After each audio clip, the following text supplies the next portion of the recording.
મારા ખેતરમાં કેરી અને જમરૂખનો બગીચો હતો. હું એકલો હતો. મારી પત્નીનું અવસાન થઈ ચૂક્યું હતું. કેરીના બગીચામાં ઘાસ કાપવા માટે મારે કેટલીક સ્ત્રીઓની જરૂર હતી. તેથી હું નજીકના ગામમાં સ્ત્રીઓને જોવા ગયો. પણ મને માત્ર એક જ સ્ત્રી મળી.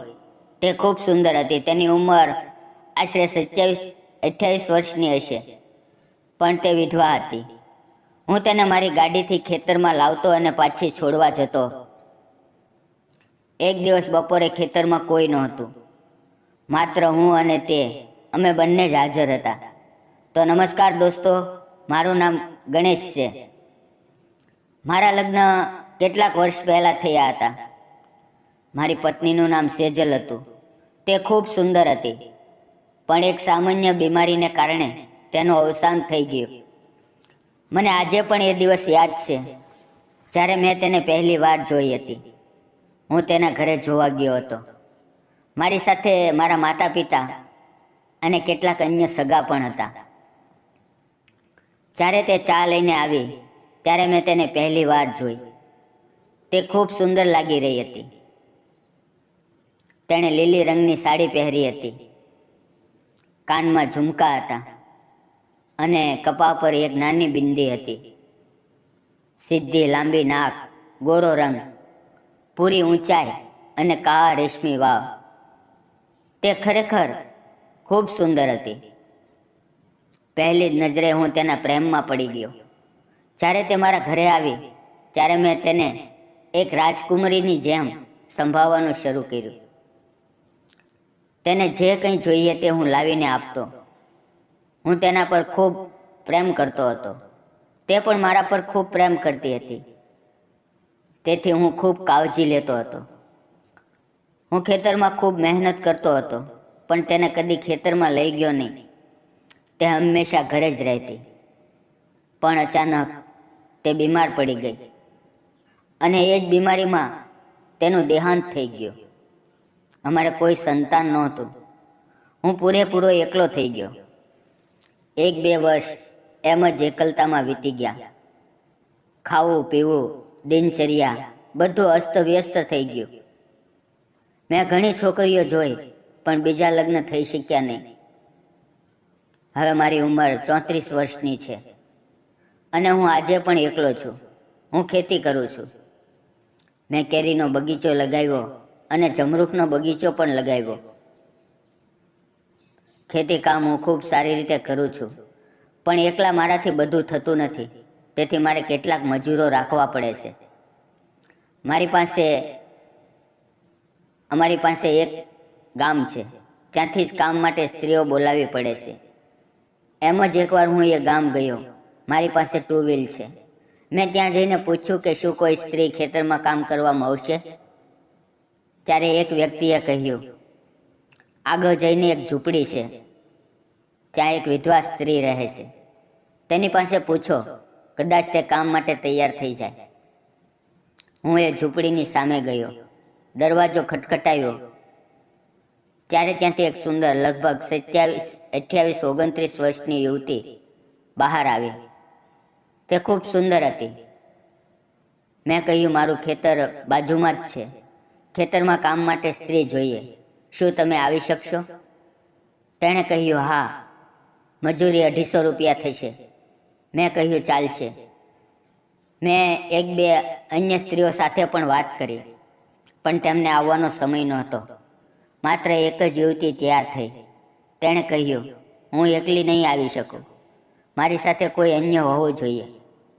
નહીં તો તમારે મને લેવા મૂકવા આવવું પડશે, કારણ કે તમારું ખેતર અહીંથી દૂર છે, લગભગ 2 કિલોમીટર.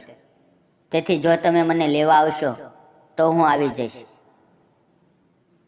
મેં કહ્યું, હું તમને લેવા અને મૂકવા આવીશ. તે તૈયાર થઈ ગઈ. બીજે દિવસે સવારે 9:30 વાગ્યે હું એ સ્ત્રીને લેવા ગયો. કામ પર જવાનો સમય નક્કી હતો. હું થોડો વહેલો જ પહોંચી ગયો હતો. તેમણે મને અંદર બોલાવ્યો, બેસવાનું કહ્યું, મારા માટે ચા બનાવી. ત્યારે મેં તેને પૂછ્યું, તમારું નામ શું છે? ત્યારે તેણે કહ્યું, મારું નામ રોહિણી છે.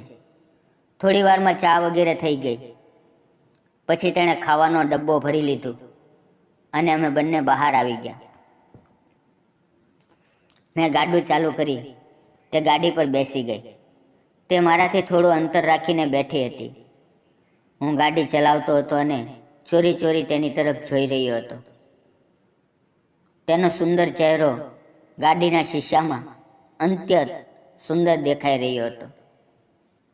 હું તેને ગાડી પર લઈને ખેતરમાં ગયો. મેં તેને મારી ખેતી બતાવી. કેરીના બગીચામાં ઘણું ઘાસ ઉગી ગયું હતું. એ જ ઘાસ કાપવાનું હતું. મેં તેને મારી પૂરી વાડી બતાવી. તેને મારી ખેતી ખૂબ પસંદ આવી. પછી તેણે કામ શરૂ કર્યું. હવે મારા માટે ઘરે જવું પણ શક્ય નહોતું, કારણ કે એ સમયે એ સ્ત્રીને એકલી ખેતરમાં છોડવું યોગ્ય નહોતું. મેં પણ એક દાતરડું અને ખુરપી લીધી અને એ સ્ત્રી સાથે ખેતરમાં કામ કરવા લાગ્યો. તેનો સ્વભાવ ખૂબ વાતોડિયો હતો. તે ઘણી વાતો કરતી. તેની સાથે વાત કરવી ખૂબ સારી લાગતી. તે કામમાં પણ ખૂબ ઝડપી હતી. તે મારાથી ઘણી આગળ સુધી ઘાસ કાપતી જતી. મને આદત નહોતી, તો પણ હું તેની સાથે કામ કરવા લાગ્યો. બપોર થઈ ગઈ. મેં બંને માટે પીવાનું પાણી અમારા કૂવામાંથી ઉતરીને કાઢ્યું. પછી અમે બંને ખાવા માટે બેઠા. હું ખાવાનું લાવવાનું ભૂલી ગયો હતો. ત્યારે તેણે કહ્યું, આવો આપણે બંને થોડું થોડું ખાઈ લઈએ. તેણે મને એક થાળીમાં એક રોટલી, લીલા મરચાંની ચટણી અને થોડી શાકભાજી આપી. તેણે ખૂબ સારું ખાવાનું બનાવ્યું હતું. ખેતરમાં ખાવું કંઈક વધારે જ મીઠું લાગે છે અને મહેનત કર્યા પછી ભૂખ પણ વધારે લાગે છે. એટલામાં મારું પેટ ન ભરાયું. મને હજુ પણ ભૂખ લાગી હતી, પણ હું ડબ્બો લાવવાનું ભૂલી ગયો હતો. તેથી એ શક્ય ન થઈ શક્યું. હવે ધીમે ધીમે 1-2 દિવસ વીતી ગયા. લગભગ અડધું ખેતર સાફ થઈ ગયું હતું. ધીમે ધીમે અમારી સારી ઓળખાણ થઈ ગઈ. તેણે મને પૂછ્યું, તમારા ઘરમાં કોણ કોણ છે? મેં કહ્યું, મારા થોડા વર્ષ પહેલાં લગ્ન થયા હતા, પણ મારી પત્નીનું અવસાન થઈ ગયું. હવે હું એકલો રહું છું. આ મારી ખેતી છે. આ બધું હું એકલો જ કરું છું. ઘણી છોકરીઓ જોઈ, પણ કોઈ છોકરી મને મળી નહીં. એમ જ વાત કરતાં કરતાં મેં પણ તેના વિશે પૂછ્યું. તે બોલી, મારી પણ તમારા જેમ લગ્ન થયા હતા, પણ મારા પતિને તે ક્યાં ગયો કંઈ ખબર જ ન પડી. હવે લગ્નને 8-9 વર્ષ થઈ ગયા છે, પણ તે કદી પાછો ફર્યો જ નહીં. કોઈ કહે છે તેનો અકસ્માત થયો અને તે મરી ગયો. પછી કોઈક રીતે અમારી સારી ઓળખાણ બની ગઈ. હવે અમે દોસ્તની જેમ વાતો કરતા. રોહિણી દેખાવમાં ખૂબ સુંદર હતી. હું રોજ તેને મારી ગાડીમાંથી લાવતો અને છોડતો. શરૂઆતમાં જ્યારે તે ગાડી પર બેસતી તો મારાથી થોડી દૂરી બનાવીને બેસતી. હવે તે મારાથી સટીને બેસવા લાગી હતી, કારણ કે તેને મારો સ્વભાવ પસંદ આવ્યો હતો. મેં કદી પણ તેને ખરાબ નજરે જોઈ નહોતી. હું તેને માત્ર પ્રેમની નજરે જોતો હતો. તે મારી સાથે હસી હસીને વાતો કરવા લાગી. એકવાર વરસાદની ઋતુ બની ગઈ. આંબાના વૃક્ષો હવે ઘણા મોટા થઈ ચૂક્યા હતા. બપોર થઈ રહી હતી. વરસાદ ઝડપથી પડવા લાગ્યો. અમે બંને વરસાદથી બચવા માટે કંઈ સાથે લીધું નહોતું. ખેતરમાં એક કાગળનું કંબલ હતું. મારું ધ્યાન અચાનક તેના પર ગયું. હું દોડીને તે લઈ આવ્યો અને અમે એક આંબાના વૃક્ષ નીચે બેઠા. એ કાગળ અમે માથે ઓઢી લીધો. અમે બંને ખૂબ પાસ આવી ગયા હતા. તે મારી આંખોમાં જોઈ રહી હતી અને હું તેની આંખોમાં જોઈ રહ્યો હતો. વરસાદ અચાનક બંધ થઈ ગયો. રોહિણી શરમાઈ ગઈ. પછી તે પાછી ખેતરમાં જઈને કામ કરવા લાગી. હવે હું તેના પ્રેમમાં પાગલ થઈ ગયો હતો.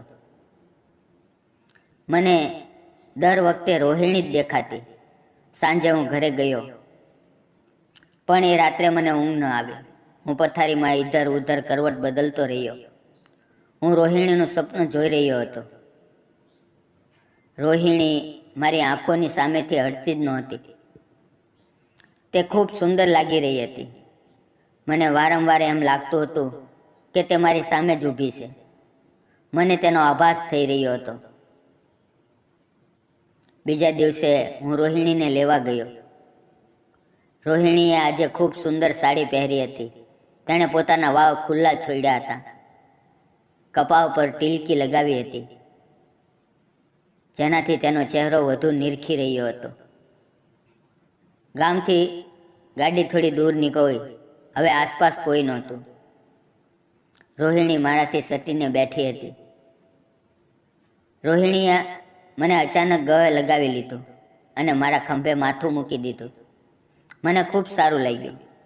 અમે બંને ખેતરમાં પહોંચ્યા. રોહિણી નીચે ઉતરી. તે મારી તરફ જોઈ રહી હતી. તે મારી તરફ જોતી જોતી ખેતરમાં ચાલી ગઈ અને ઘાસ કાપવા લાગી. કદાચ રોહિણીને હું પણ પસંદ આવવા લાગ્યો હતો. તેથી તે એક પગલું આગળ વધી ચૂકી હતી. એ દિવસે ખૂબ તેજ ધૂપ હતી. ગરમી વધુ હતી. અમે 12 વાગ્યે જ કામ બંધ કરી દીધું અને એક આંબાના વૃક્ષ નીચે જઈને બેઠા. રોહિણીએ મારી પાસે પાણી માંગ્યું. મેં તેને એક તાંબાના વાસણમાં પાણી આપ્યું. તે પાણી પી રહી હતી. તેના ગોરા ગળામાંથી નીચે જતી પાણીની ધાર મને સ્પષ્ટ દેખાતી હતી. તે એટલી ગોરી અને ઉજળી હતી. તેની નાજુક કાયા મને તેની તરફ આકર્ષિત કરી રહી હતી. હું રોહિણીને એક ટક જોઈ રહ્યો. રોહિણીએ મારી પાસે પૂછ્યું, શું જોઈ રહ્યા છો? મેં કહ્યું, તારું સૌંદર્ય જોઈ રહ્યો છું. તું કેટલી સુંદર લાગે છે. તારે બીજા લગ્ન કરી લેવા જોઈએ. તે બોલી, મને કોઈ સારો છોકરો મળ્યો જ નહીં અને કામના કારણે સમય જ ન મળ્યો. હું ગરીબ છું. કોણ મારી તરફ ધ્યાન આપશે? મેં કહ્યું, મને તું ખૂબ પસંદ છે. મને તારી જોડે પ્રેમ થઈ ગયો છે. રોહિણીની આંખોમાં તુરંત આંસુ આવી ગયા. ત્યારે તે ઉઠીને મારી પાસે આવીને બેઠી. તેણે પોતાનું માથું મારા ખોળામાં મૂકી દીધું અને મારી તરફ જોવા લાગી. હું તેની આંખોમાં જોતો રહ્યો. મેં તેનો હાથ પકડ્યો અને રોહિણી મારી સાથે વાત કરી રહી હતી. તે મને કહી રહી હતી, તમે પણ ખૂબ સારા છો. મને પણ તમારા પર પ્રેમ થઈ ગયો છે. ચાલો આપણે લગ્ન કરી લઈએ. હું પણ રોહિણી સાથે લગ્ન કરવા તૈયાર થઈ ગયો. હવે રોહિણી રોજ કામ પર આવવા લાગી. અમે બંને એકબીજાને મળતા.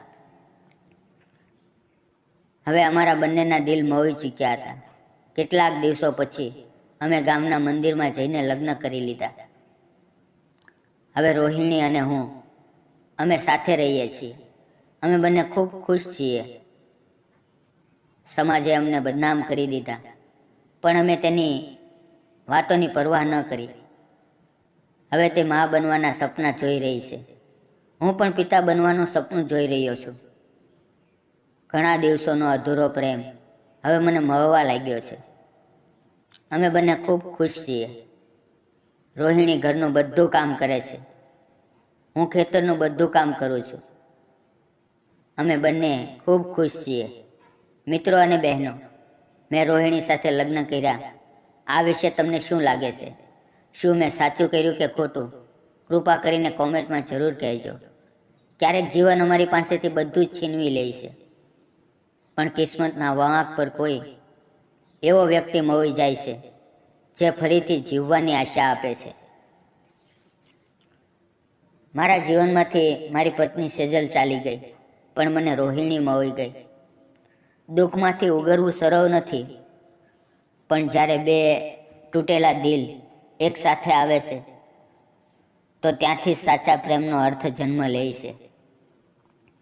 અમારા બંનેની વાર્તા એ જ છે કે જીવન બીજી વાર મોકો આપે છે, પણ એક ક્ષણની રાહ જોવી પડે છે. અમારા બંનેના જીવનની વાર્તા તમને કેવી લાગી? જો પસંદ આવી હોય તો વિડીયોને લાઈક કરો અને ચેનલને સબસ્ક્રાઈબ કરવાનું ન ભૂલશો.